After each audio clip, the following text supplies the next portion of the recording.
Hi, thank you very much for coming. One always worries if you're doing more than one talk that at the second talk nobody will show up. So thank you very much. As I mentioned yesterday, if you were with me, or even if you weren't, I come at this as a guest in your household, and thank you so much for the hospitality that you have shown me. If I say anything that strikes you as unhelpful or in need of further elaboration, or you want to talk with me after, as some of you have already done, I would welcome you to do that. I'm just so delighted to be here. If people want to talk with me, if I can be of any help, please, because otherwise I have my computer here and I have to do work. So take me away from the work.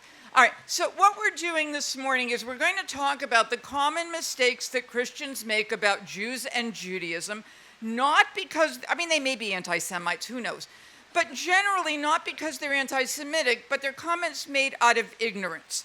And this is the problem that any majority culture has. So I'm taking this model actually from critical race theory. People in the majority don't realize when they say things that might be offensive or might be excluding rather than including, because people just don't hear it. And then from the question of privilege, also from critical race theory, comes the idea of fragility. So if somebody says, gee, that didn't sound right, well, you're overreacting, or I didn't mean it, or surely some Jews were hateful, sexist, misogynist, whatever. So instead of dealing with the problem, we deflect it. So what I'd like to do, and I get this language from a former colleague of mine, now deceased, named Dale Andrews, who taught homiletics at Vanderbilt. Dale talked about calling in rather than calling out, to say, please hear this through my ears, or please see this through my eyes. Look, we're stuck in ableist language now, right? But whatever, please understand how that comment is being received by me, and can we make the same point using different language, which does not marginalize one group in order to foreground another group, so that everybody winds up with a seat at the table rather than some people actually having to give up their seats. Jesus talked about the last being first and the first being last, and that's all fine, but it puts you on this horrible treadmill, right? And I just prefer everybody landed in the middle, so that everybody's voice gets heard. If I say anything that you think to yourself, I have actually stepped in some of this mess, and you probably have, do not worry. I am a Jewish mother. I know this is stereotyping. If I wanted to make you feel guilty, I know how to make you feel guilty, right? I ancestors way down, right? This is in my genes. That is not my intent. What I want to do is correct. So everything that I'll mention to you is stuff that I was actually taught in graduate school. And if I, as a Jew, said, well, these are professors and they know stuff, all men, by the way, these are professors and they know stuff and they must be right. And then finally, I had one of those moments that's known as the hermeneutics of suspicion, familiar term, which is like, what? How could this possibly be right? And then I went back and looked at the sources, and it turned out it was all wrong. So my point is that if you've stepped in this, it's not your fault. However, after 40 minutes with me, if you continue to step in it, you will go to hell because you have no excuse whatsoever. All right, so we're going to talk about why Christians make errors about Jews. If I were talking to a bunch of rabbis, which I do, I would talk about the errors that they make about Christians and Christianity. There's baggage all around, right? Or talking to Protestants about what they say about Roman Catholics and vice versa. I just don't think that people ought to be bearing false witness against their neighbors, and I think it's very good that you stand where you are and you proclaim proudly what you believe, rather than sacrificing what you believe on the altar of interfaith sensitivity, because that just gets you a watered-down mush.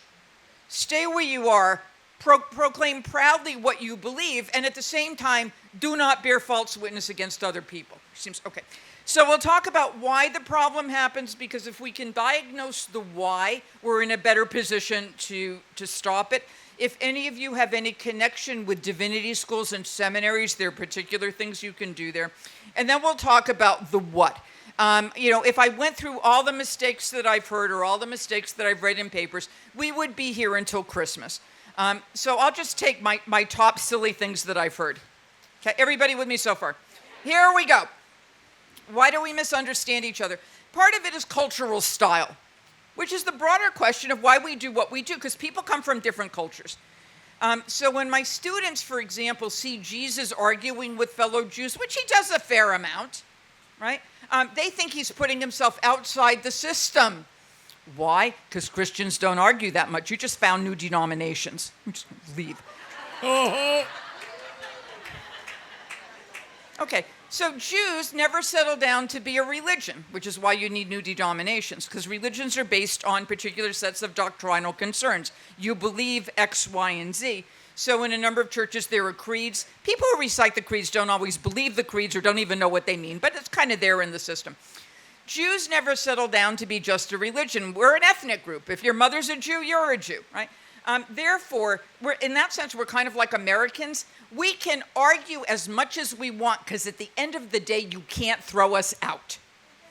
So when Jesus argues with fellow Jews, that's just cultural style. He's participating in internal Jewish debate, and what could be more important than debating what God wants?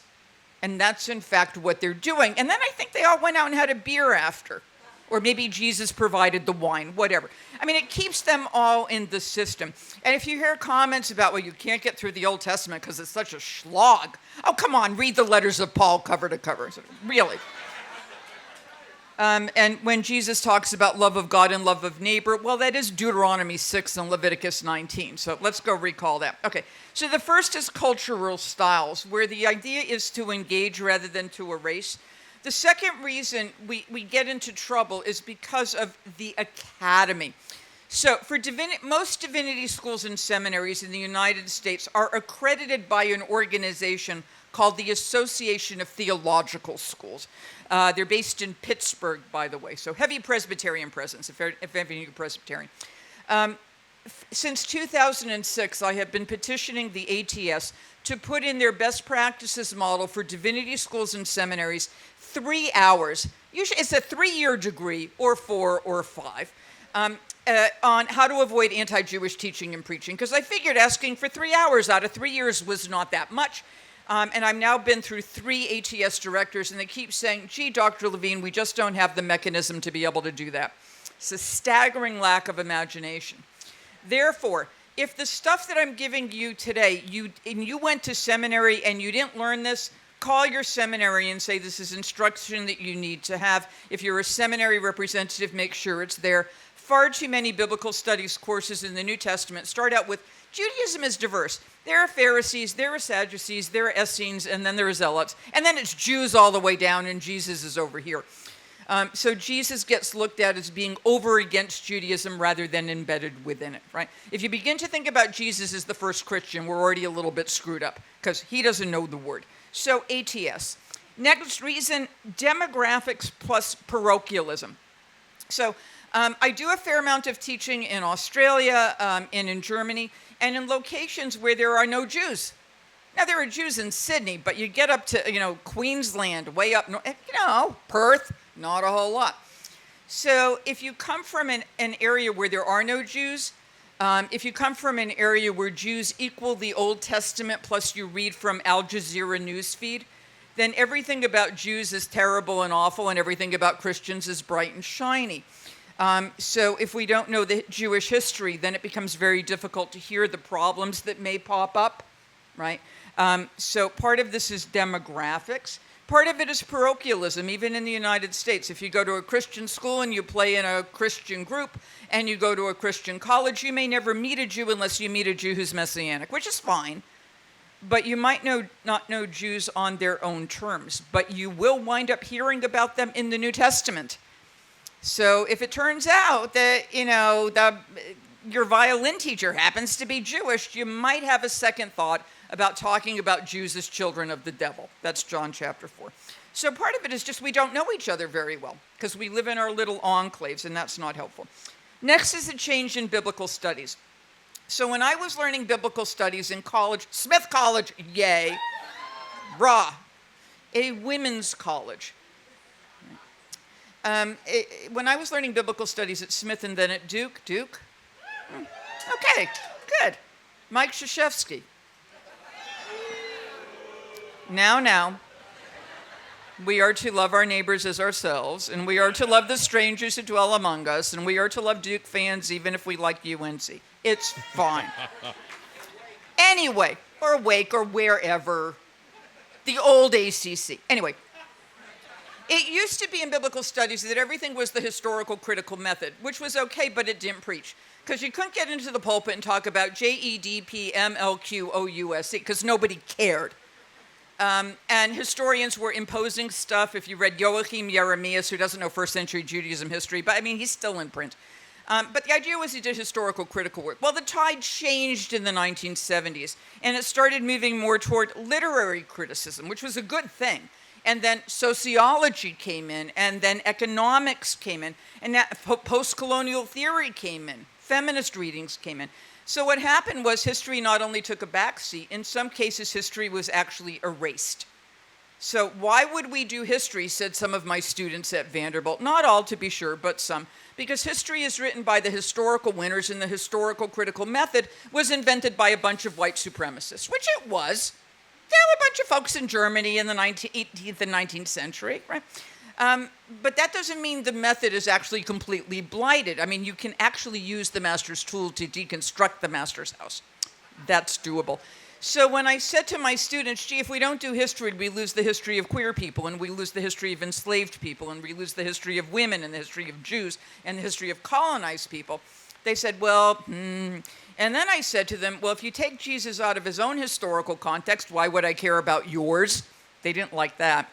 And finally, I said, if you take him out of his own historical context, you use from him what you think is useful and toss off the rest. The technical term for that is colonization. And they really didn't like that. If we want to give some respect to Jesus and the people who followed him, I think it helps to know something about the time and the place where they lived.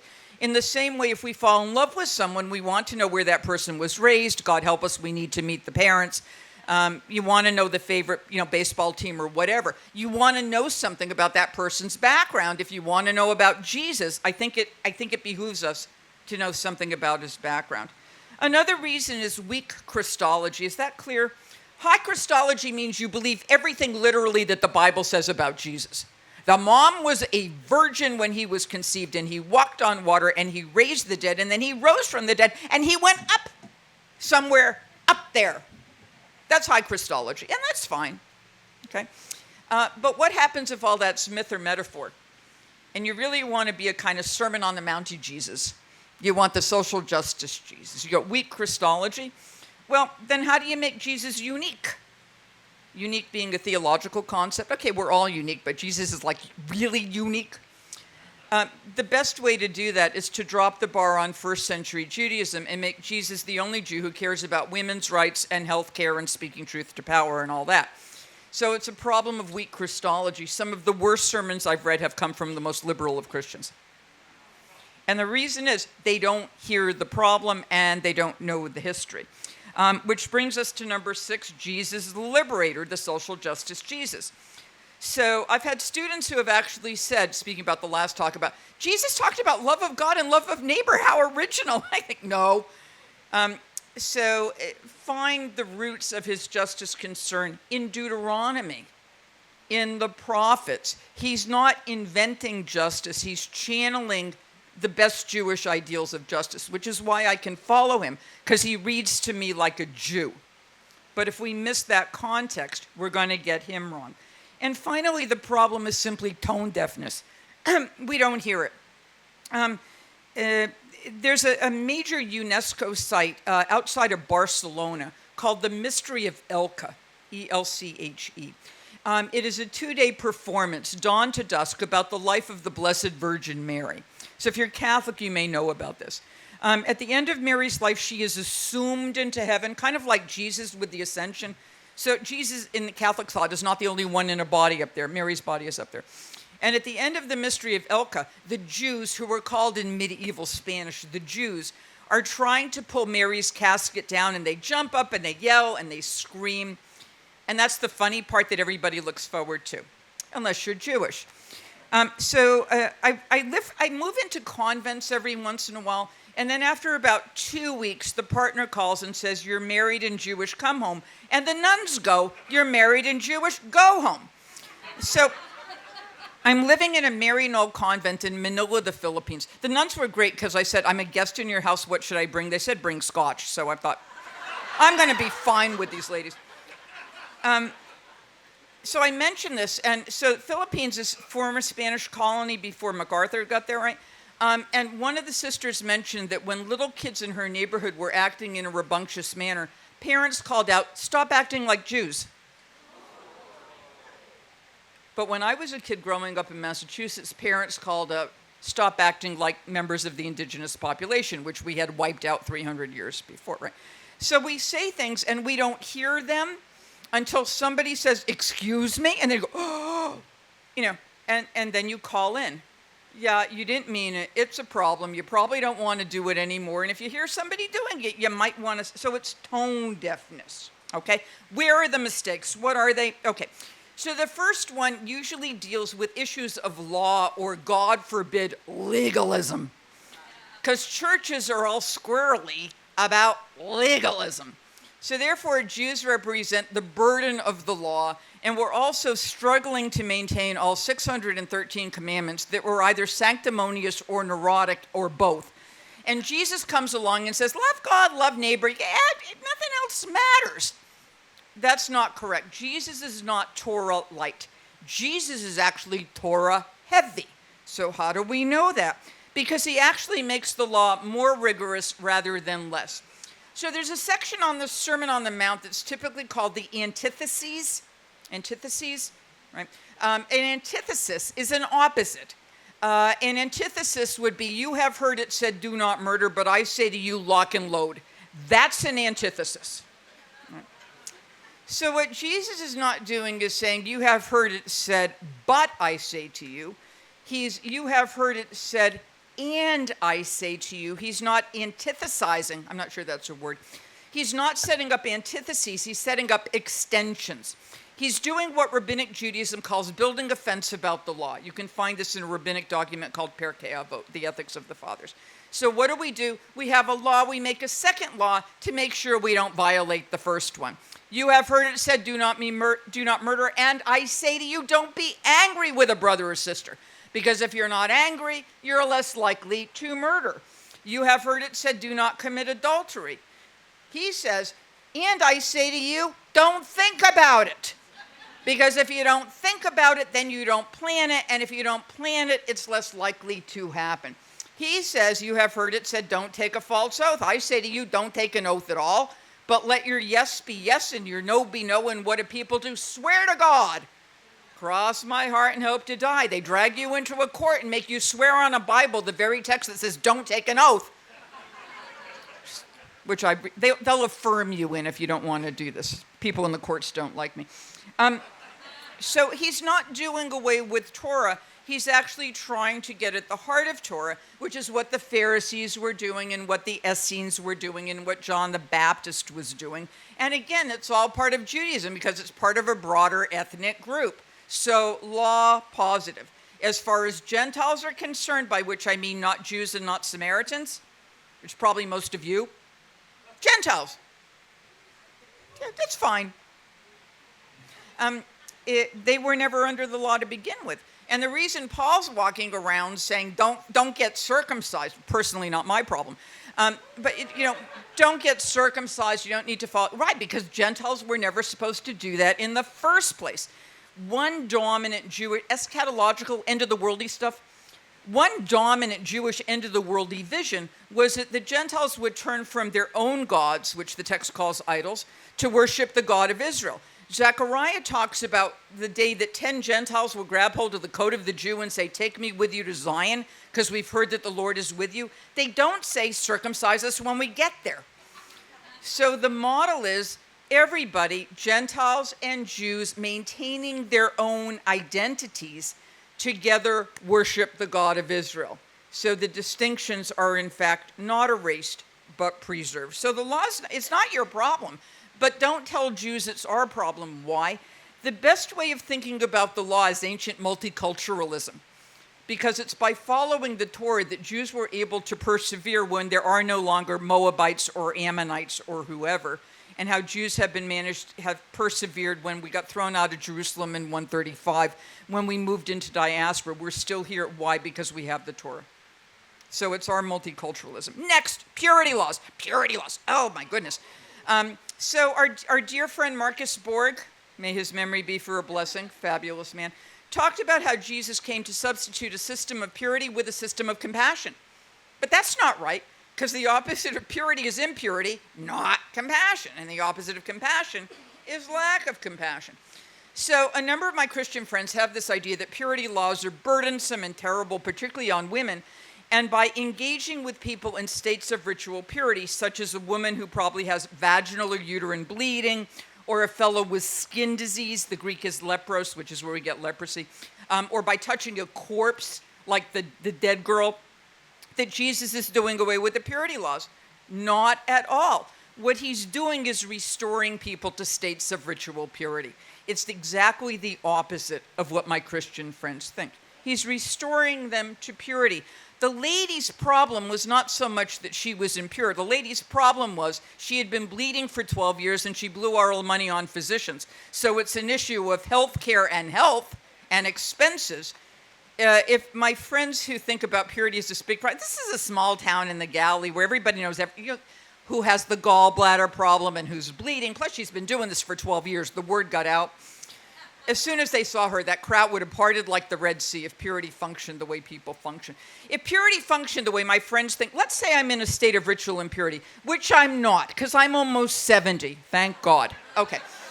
But let's say that I were, I could pollute all of Wild Goose in about 2 minutes. One person touches one person. Women should have such power. Most Jews are impure most of the time, and most don't care. And if you need to regain a state of ritual purity, there are mikvah ritual baths all over Lower Galilee. There are some in Jerusalem. And the main reason you needed to be in a state of ritual purity is to go offer sacrifice in the temple. All this stuff is happening in the Galilee, which is miles and miles and miles away. So Jesus doesn't do away with purity. He restores people to states of ritual purity. And what do purity laws do? They let us pay attention to our bodies, and our bodies are important. And if we come in contact with a corpse, it's like, okay, let's go to lunch or whatever. You actually think about matters of life and death, because that's what purity is. Finally, for all my friends who think that purity law is a problem, particularly for women, women are impure if we menstruate, or people, I don't know the correct language. If you menstruate, you are ritually impure. If you give birth, you are ritually impure. If you're dead, you're ritually impure, but you don't care. But given late onset of menarche, late onset of menstruation, earlier onset of menopause, because the ages have gone up, frequent pregnancy and long-term lactation, women aren't impure all that much. However, men are impure if they ejaculate. I think on average, men are impure more often than women are. And nobody worries about that. And generally when they do, they're not unhappy. Okay, so that's purity. Third, get with the program, folks. Okay, third, that first century Judaism epitomizes misogyny, and Jesus invents feminism and the pantsuit. And this is not correct either. So I've read people who say that whenever Jesus talks with the women, that rabbis were forbidden from talking to women. They weren't. That when Jesus talks to women about legal issues, that no rabbi ever would have done this, except the ones who do. So how do you get a feminist Jesus? Because I don't think, if he were feminist, 6 of the 12 would have been women, right? Or a woman could have gotten the Judas seat, right? Somewhere there. So I think they're among the groups following Jesus. Luke says they're patrons because they're paying the bills because Jesus doesn't take money for what he does, right? And he caters for free and whatnot. So how do you get a feminist Jesus? Well, the feminist Jesus developed in the late 1960s and early 1970s. Among my foremothers in biblical studies, I am much a child of the late 70s, early 80s, who were looking for a feminist Jesus because they were wondering how come they didn't have the pulpit privileges. We talk about the stained glass ceiling. That's still there, right? So they're trying to break the stained glass ceiling, and they figured if they could have Jesus' leverage, he could break the... Right. The problem was they couldn't find him being proactive because he summons no woman from, like, the communal oven, like he summons the guys from the fishing boats or the fellow from the toll booth. There's no woman at the Transfiguration. There's no woman explicitly named at the Last Supper. Granted, absence of evidence is not the same thing as evidence of absence. Just because they're not mentioned doesn't mean they weren't there. However, right, but if you want to make an argument to the gatekeepers, absence of evidence is not a convincing argument. If you can't show it, you don't know it, which is what they've said to me. So you have to come up with some other explanation for making Jesus proactive. And the easiest way then to make him proactive was to drop the bar on first century Judaism and make Judaism look so toxic that every time Jesus talks to a woman, he looks like he's progressive. And then how do you get the bad Judaism? Bad history. At the same time that Christian women were wondering about the stained glass ceiling, so were Jewish women. The first modern woman ordained to the rabbinate was Sally Prisand in 1972. So, me too. Good. And then Amy Alberg from the Jewish Theological Seminary, and my co-author for the children's book, Sandy Sasso, from the Reconstructionist movement. So this is all in the 70s. So what are we doing? We Jewish women were wondering how come we couldn't be up there in front of the synagogue and whatnot. And we went to not only Scriptures of Israel, which would have been fine, but we also went to the Talmud, which is the commentary, and we pulled out the negative comments and we pulled out the positive comments, because the Talmud is a giant conversation where Rabbi this says this and Rabbi this says this and some third rabbi says something else, and the people in Pumbedita to do whatever they want. Right? So it's basically this giant conversational legal code. And they pulled out all the negative stuff, and then they pulled out the positive stuff and said, why are we reading with this verse rather than this verse? It's like saying, why are we reading with 1 Corinthians 14, women can't teach? Why don't we read with Romans 16 about a woman who's an apostle and a woman who's a deacon, right? And we published. And then the Christian women went to the Jewish sources, found what we pulled out from the negative aspects of the Talmud, took all of that negative stuff, retrojected it into the first century, and read Jesus over against it. And that's how you get a feminist Jesus. You take the worst of something from centuries later, retroject it back, ignore the good stuff. It would be like my going to the church fathers, bless their heart, who are not terribly progressive on women's issues. You are the devil's gateway, right? That's Tertullian. And saying, oh, that's what Christians think, but look at how progressive we are, because we have women who give legal authority. So that's how you get a feminist Jesus. I don't think it's helpful. We can talk more about Jesus and women if you want. Number 4 is xenophobia, the idea that Jews hated foreigners and Jesus invents universalism. So if you're following the lectionary? Yeah, okay, which is the Parsha HaShavua for Christians, because we have our own Torah and Haftorah readings, right? So you get like Jesus and the Gerasene demon-possessed guy, and all the sermons are about how Jesus going over to the Decapolis breaks boundaries. Has anyone heard that one?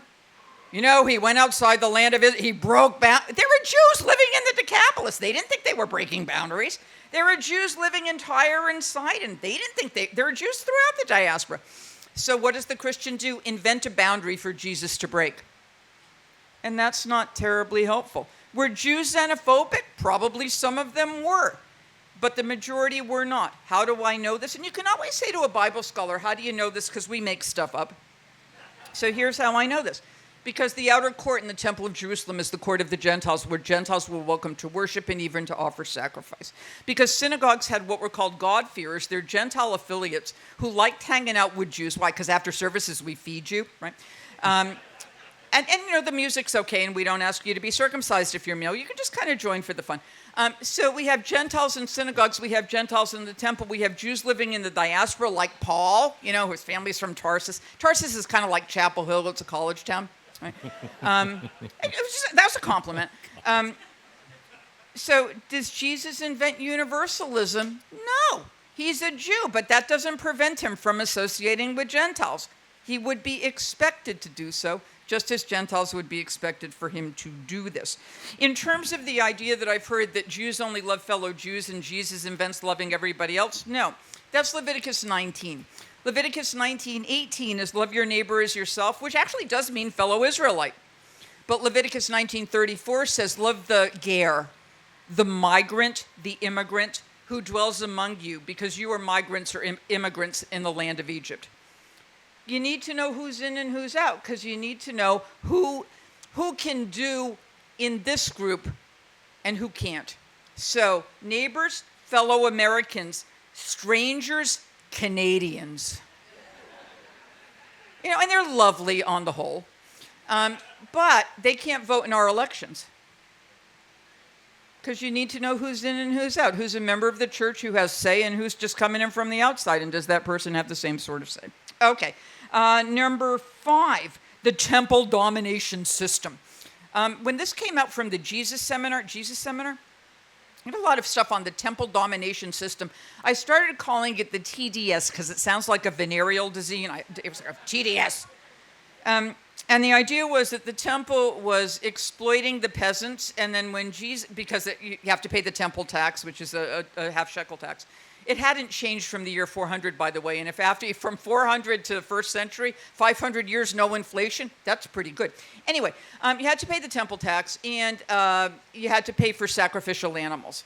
Okay, so the idea is when Jesus comes in and says, "My house shall be called a house of prayer for all nations," which is King Solomon, it's also wise. It already was, because the outer court's the court of the Gentiles, but you have made it into a den of thieves. A den of thieves is not where thieves steal. Dominic Crossan made this argument years ago. A den of thieves is where thieves go after they've stolen to count up their loot. Like lions don't kill their prey in their den, they drag the prey into the den to eat it. The quote is directly from Jeremiah, who's saying, you people, you're saying, the temple of the Lord, your temple of the Lord, you've turned my father's house into a marketplace, right? Why? Because the people are going into the temple and they're operating on automatic. And they're thinking, if I just make my offering and say my prayers, then everything is copacetic between me and God. And then I can go out, I've got my get out of jail free card, and I can screw up during the rest of the week and go back into the temple. If you have a collection plate in the church, which many of you might, or you have an offering thingy, if somebody comes into the church, puts a 50, you should be so lucky, in the collection plate, and thinks that everything is perfectly okay between that individual and God, and then goes out and sins, the church has become a den of thieves because it's where thieves feel safe. Jesus wasn't doing away with the temple system, and if he was, nobody got the message. According to Paul, when Paul says, what's the value of circumcision, you think he's going to say nothing. He said, much in every way. And one of the things that he lists is, the Greek is latreia. The English is usually worship. The underlying Hebrew would be avodah. It means temple worship. Because when Paul is writing, the temple is still standing. And when we read the book of Acts, Paul not only worships in the temple, he makes a sacrifice regarding Nazirite vows, and Jesus' followers, like Peter and John, continue to worship in the temple as well. So don't look at the temple as, this is the institution that is the big problem. Look at the temple as an institution, like any institution may have problems, and recognizing that Jesus and his followers are continuing to stay there, even though they might not have been thrilled with the high priest, who, by the way, is appointed by Rome. Okay.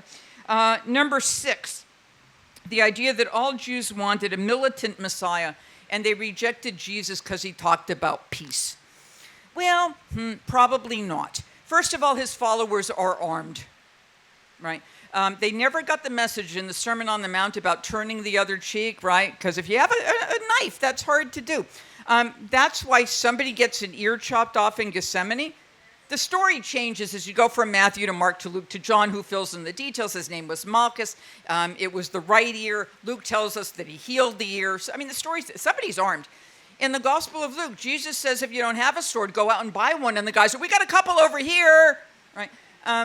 The reason most Jews did not follow Jesus is because he did not bring about the Messianic age. And whereas Jews disagreed about who the Messiah was, the general view was that the Messiah and the Messianic age came together as a package deal. And what's the Messianic age? The Messianic age is the time when everybody comes back from the dead.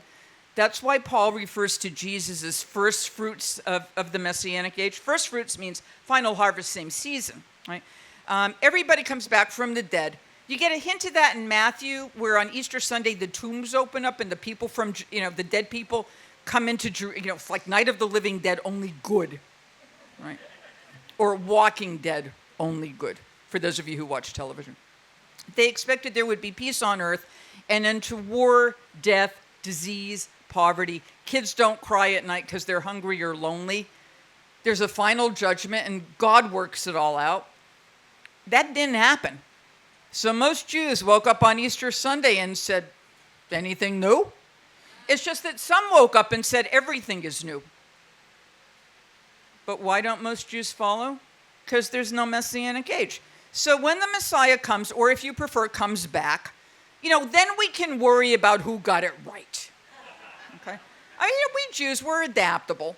So you can say things like, were you here before? I think when the Messiah comes back, she will surprise everyone, and then we won't have to worry about this. All right. And finally, the idea that Jews think that only Jews are saved and all the Gentiles are going to hell. And there are some Jews who probably thought that. There are some people in churches who think that only people in their churches are going to go to heaven and whatnot. Because we all have different religious views. And again, Jews are diverse because you don't have to believe anything or whatever in order to be a member of an ethnic group. So we're kind of all over the map. But the dominant Jewish view is at the end of time, Gentiles are saved not by converting to Judaism, but by worshiping the God of Israel. It's kind of like you get a second chance. You get, oh, they were right. Let's go worship their God, right? And then you can see this, and the Jews are like, welcome. It's all nice. Have a sandwich. So where the reverse comes in, and I'm going to stop with that because I'm trying to keep my eye on timing so we have enough time for Q&A and for music. And if you could do more meatloaf, that would be great. Frank Sinatra. Even that's fine too. It's fine too. I also like to foxtrot. So here's the thing on salvation. The more the church talked about heaven and hell, salvation and damnation, the more the synagogue talked about sanctification in this world. So most Jews don't run around worrying about what's going to happen to us when we die. We worry about what's going to happen to us in the next 5 minutes.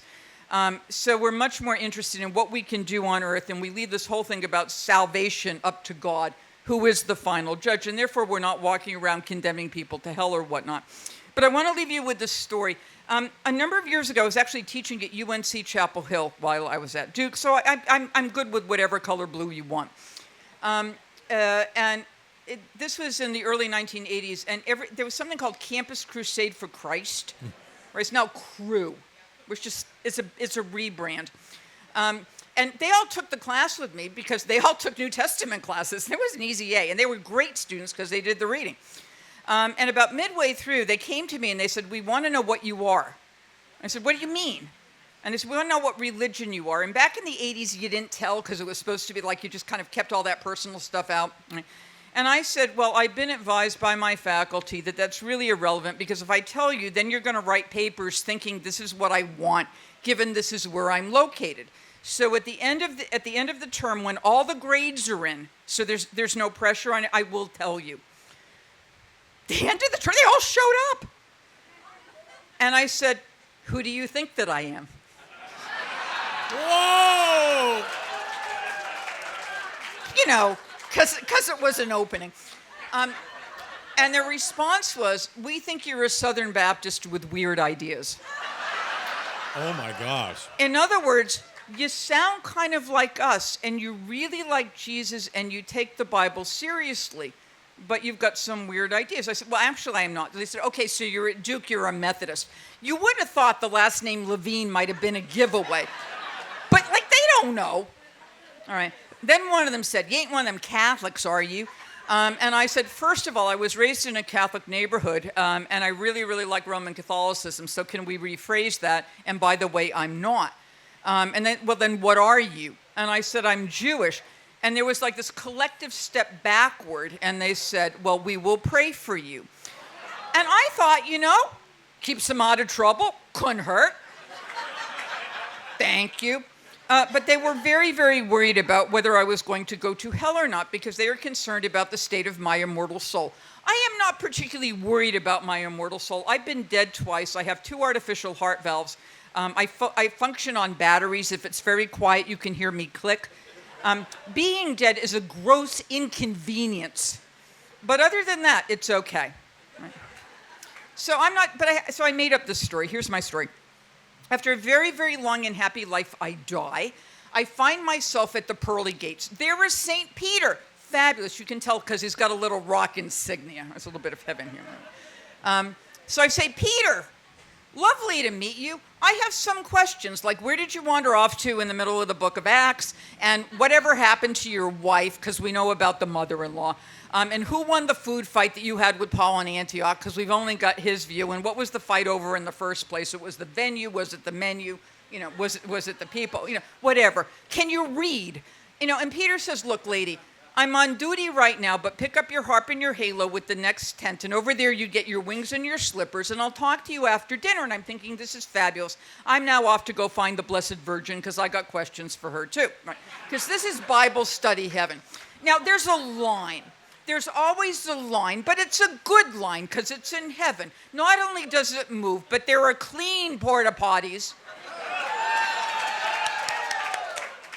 And there's a library, and you can find various versions of the Bible. Good news for modern man is under lock and key. You have to ask for it. And the Bhagavad Gita and the Quran and the works of Mary Baker Eddy, right? So whatever, it's fabulous. So this fellow has managed to find, as he's moving through the line, a black leather-bound King James version of the Bible where all the words of Jesus are written in red letters, right? And he's got his text open to John chapter 14, where Jesus says, I am the way, the truth, and the life, and no one comes to the Father but by me. And the fellow's becoming apoplectic. He's saying, wait a minute, she's not baptized. She thinks Jesus is great, but she doesn't worship him as Lord and Savior. So excuse me, Mr. Apostle, what the hell is she doing in heaven? And Peter says, oi, wait here. And he comes back a little bit later with a fellow who's just slightly taller than I am. I'm 5'4.5", right? About 5'5". Long hair, dark, olive complected, eyes that look right into your soul, and holes in his palms and a wound in his side. Because he's the resurrected Jesus, according to John, still bears the wounds of the cross. And now I've got lots of questions like, can you read? But this is clearly not the time. So give this guy credit for his convictions. He's going for it. And he says to Jesus, Lord, all my life I proclaimed the gospel. All my life I brought people to baptism. All my life I've explained that you are the Lord and the Savior, and no one gets to salvation except through you. Did you not say that right here in red letters? And Jesus responds, carefully phrased, the Gospel of John does have me saying that. But if you flip back over to the Gospel of Matthew, which comes first in the canon, to chapter 25, the parable of the sheep and the goats, I make it very clear that it's not those who say, Lord, Lord, but those who do the will of my Father in heaven, like feed the hungry and clothe the naked, visit people in prison. Got that one checked off, right? Give a cup of water to these, right? It seems to me, says Jesus, that my daughter AJ, I took that as offensive because he's younger than I am. It's like, but whatever. My daughter AJ has done the best she can with the talents that she's been given. The fellow says that's works righteousness. She earned her way into heaven. Jesus says, no, my son, go back to John chapter 14, where I make it very clear that I am the way and the truth, not you, and not your constipated sense of salvation, and not your narrow sense of divine mercy. I say she gets in. Do you want to argue? And the last thing I recall seeing before going off to get my heavenly accessories is Jesus handing the fellow a Kleenex to help get the log out of his eye. If the Christian wants to make Jesus the gatekeeper, by all means do so, because that's what the text says. But the Jesus I know from history, the Jewish Jesus, is going to be infinitely more concerned about what I do, because that's something I can control, than over what I believe in terms of faith, which is like love. It's not something that you can control. It's either there as a gift, or in my case, my gift is elsewhere, toward the synagogue. Upshot, if Christians can recognize Jesus as a Jew within a Jewish environment and not bear false witness against Jews and Judaism, you will have more historically honest preaching. You will be less likely to be anti-Semitic, and I do think you'd make Jesus more interesting. And if you fit into any of this awful stuff, you will go to hell. Thank you very much.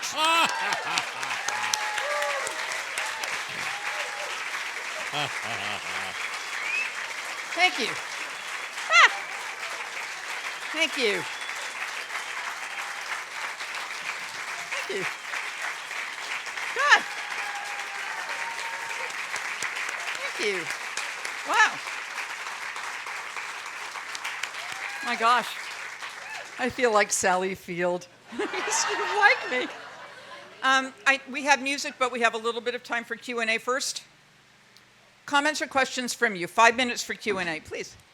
Do the New Testament documents canonical? Do the New Testament documents themselves bear false witness in some way against the Jewish people of the time? Thank you. So, do the New Testament documents bear false witness against the Jewish people of the time? Of course they do. Because they're all tendentious. I think if you look at the Old Testament, I think they're bearing false witness against the Canaanites, right? So if you look at Paul and what he says about people with whom he disagrees, does he get it right or does he get it wrong? Because we've always only got Paul's side of it. So we always have to be careful here. We don't have Jesus direct, we have Jesus filtered. And even if the New Testament text did not intend to do so, they're going to do it anyway. Why? Because the words of Jesus get repackaged in a text that's written primarily for Gentiles in Gentile churches. And that's certainly who's reading this stuff. So if somebody at Wild Goose argues with somebody else at Wild Goose, that's in-house. You can do that, and then you can all go to lunch. But if you argue with each other and then those arguments are rebranded and marketed in some fundamentalist church, then it's going to wind up bearing false witness against the ethos. So we have to be careful. We also don't know to whom the Gospels were written. So if you had this idea that Matthew is a Jew writing to Jews, and Mark is a Gentile writing to Gentiles, and Luke is writing to an upper-class guy named Theophilus, and John's writing to a bunch of Jews who got thrown out of the synagogue, that's all speculation, and there are good arguments on every other side.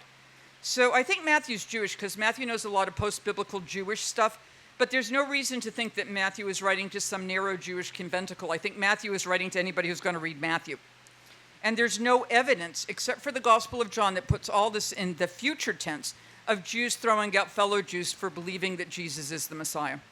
Because that doesn't put you outside of Judaism. It just makes you an interesting Jew. Please.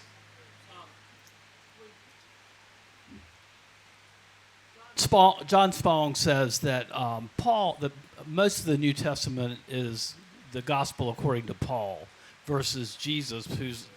How would you answer that, and how would you say that interpretation is?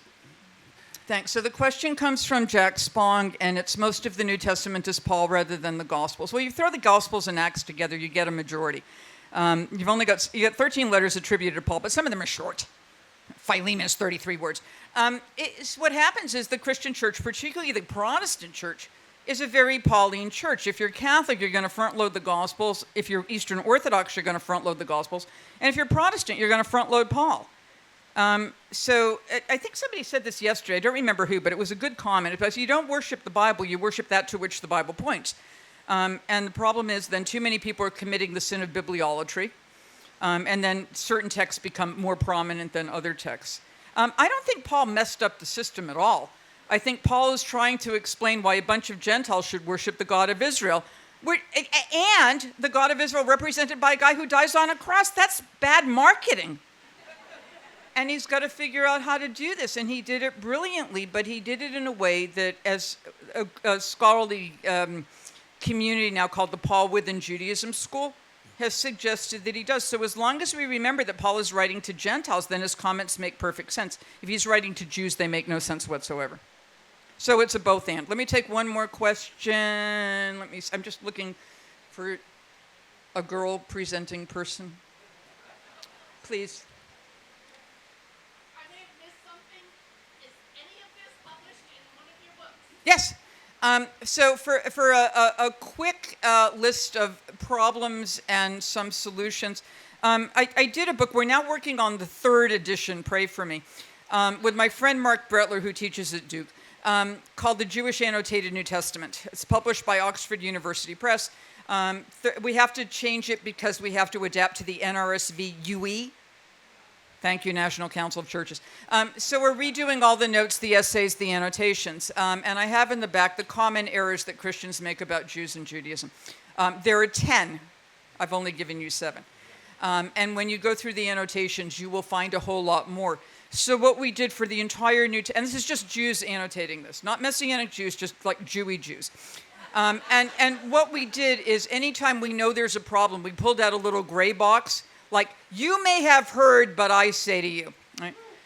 To try to get the better historical issue. and when texts may in fact be irredeemable, to say, here's a place where you can identify as part of Israel because you're grafted in. Israel means to wrestle with the text, and there are certain texts with which we have to wrestle. I'm not happy with the razor blade model of, taking stuff out like the slavery passages. I want those in there to bear witness to what we did in the past and then use them as a moment for repentance and learning. So I do that myself for my own sacred scripture, like Leviticus 18 and 20, for example, or Deuteronomy 20, which is the wipe out the Canaanites chapter. So when you have a text that's a problem, you wrestle with it. We now have time for music.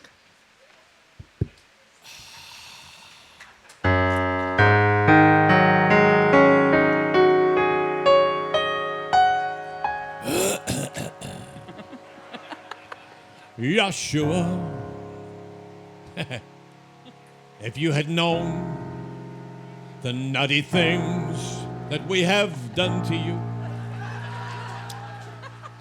we called you King of Kings, we called you Lord and Lords, we had our theological fun with you. But right here and now, we're trying hard to find a new way. We're searching you out because we want to do it